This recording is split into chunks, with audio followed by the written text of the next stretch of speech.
बंद करो, बंद। हम चाहते हैं कि ज्यादा लोगों को इस बात का पता न चले।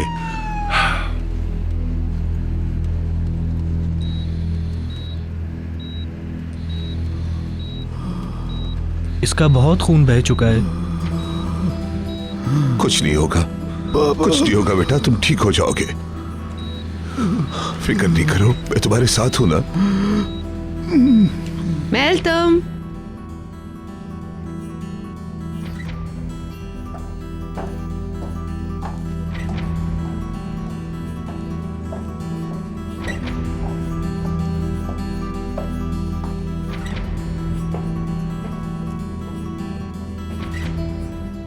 मेल्तम, क्या तुम सारा दिन कमरे में बैठी रहोगी? हम चाय पी रहे हैं, तुम भी आओ। जी मैं कमरे में बिल्कुल ठीक हूँ। प्लीज मैं अकेले रहना चाहती हूँ, मुझे किसी की जरूरत नहीं। आप प्लीज चाय पीजिए। अब तो मुझे परेशान कर रही हो। मैंने आपके अल्फाज पर यकीन किया।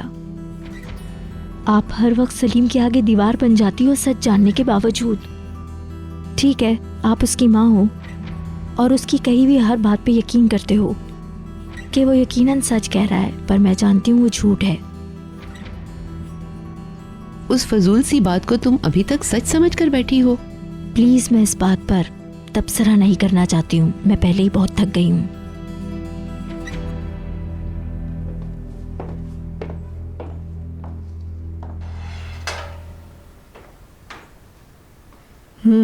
बहुत मजे के हैं, खाएंगी? एंजॉय करो, जल्दी करें, सब इंतजार कर रहे हैं। ठीक है, बस ला रही हूँ। क्या तुम फातिमा गुल को जानती हो? फातिमा गुल का नाम तो सुना होगा। नहीं, वो कौन है? मुझे भी नहीं पता, लेकिन लोग कहते हैं जो कुछ भी हुआ इस फोन कॉल के बाद हुआ। कोई फातिमा गुल नामी औरत ने मेल्तम खानम को फोन किया था। इसके बाद उन पर कयामत टूट पड़ी। क्यों, क्या हुआ? तुम नहीं जानती? दुल्हन शादी के फौरन बाद ही चली गई थी। हर कोई बहुत परेशान और तकलीफ में था। कोई जानता है कि वो कौन थी और इसने क्या कहा, लेकिन जोड़े के दरमियान बड़ी बहस हुई थी। इस सूरत हाल को देखकर सब लोग बहुत डर रहे थे कि शादी कहीं कैंसिल ना हो जाए। सुनो खालदा, तुम जाओ और बाकी मेहमानों का ख्याल रखो। आपका बहुत बहुत शुक्रिया। आपका भी बहुत शुक्रिया।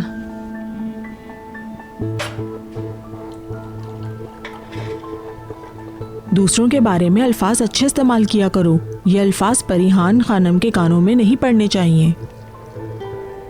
अब ये बात मत करना।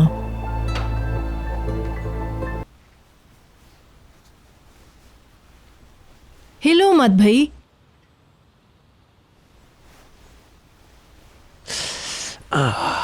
ऐसा लगता है जैसे टूट गया। कोई हड्डी नहीं टूटी है, वरना तुम उछल के छत पे लग जाते।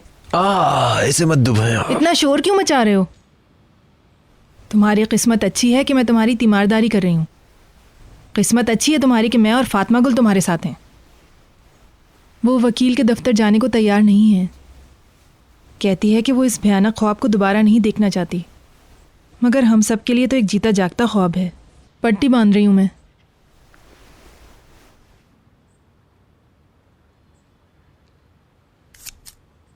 इस तरह से तुम्हारे कपड़े मरहम से ख़राब नहीं होंगे। चलो, हो गया। उफ, ये शरांज इस वक्त कितने परेशान होंगे ना। फातिमा गुल को सब कुछ पता चल गया, मुस्तफ़ा सब जान चुका है, एबे नीने को सब मालूम हो गया है। अब हम यहाँ महफूज नहीं हैं। इतना ही जानती हूँ मैं। हमें फौरी तौर पर अपने रहने के लिए दूसरी जगह ढूंढनी पड़ेगी, समझे?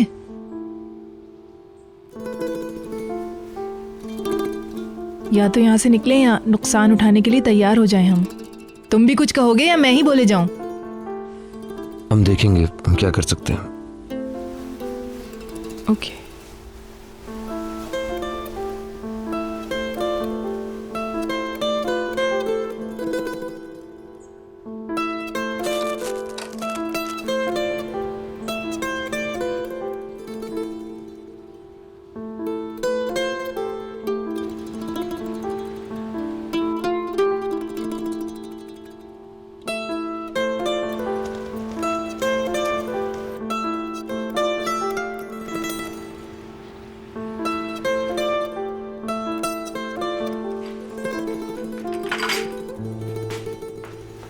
बता रही हूँ तुम्हें, ये ज्यादा देर खामोशी अच्छी बात नहीं।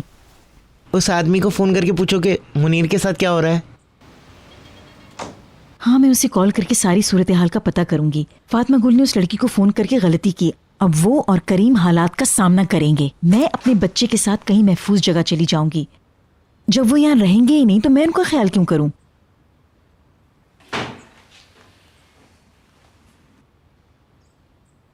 मैं अपनी बहन को नहीं छोड़ सकता। करीम और उसका हीरो भाई फातिमा गुल का बहुत ख्याल रखेंगे। मेरी क्या जरूरत है किसी को? मुस्तफा को तो उसका कोई ख्याल नहीं है। उसने तो कभी फोन तक नहीं किया। वो करीम को छोड़कर नहीं जाएगी।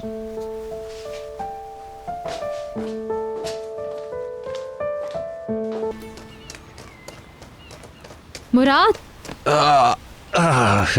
दर्द हो रहा है? कैसे हो?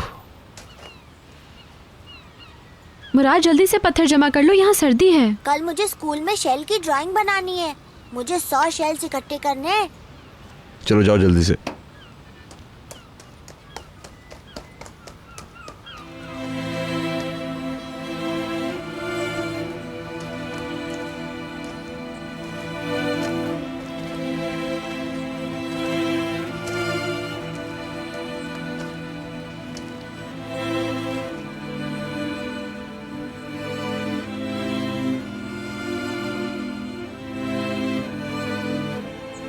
मैंने सुना तुम रिपोर्ट नहीं करवा रही।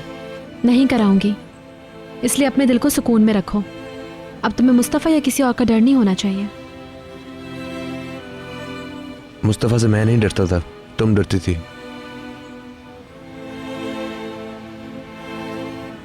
मुराद जल्दी करो। मत छुओ मुझे, पीछे हटो। मैंने उससे जिंदगी की भीख नहीं मांगी, ना मैंने उससे कहा कि तुम्हें जख्मी करे। तुम कितने अच्छे हो सब जानती हूँ। तुमने अपने मुफाद की खातिर याशरान की पेशकश कबूल की। तुम बिल्कुल अपनी माँ की तरह हो। तुम्हें शर्म नहीं आती ऐसी हरकत करते हुए?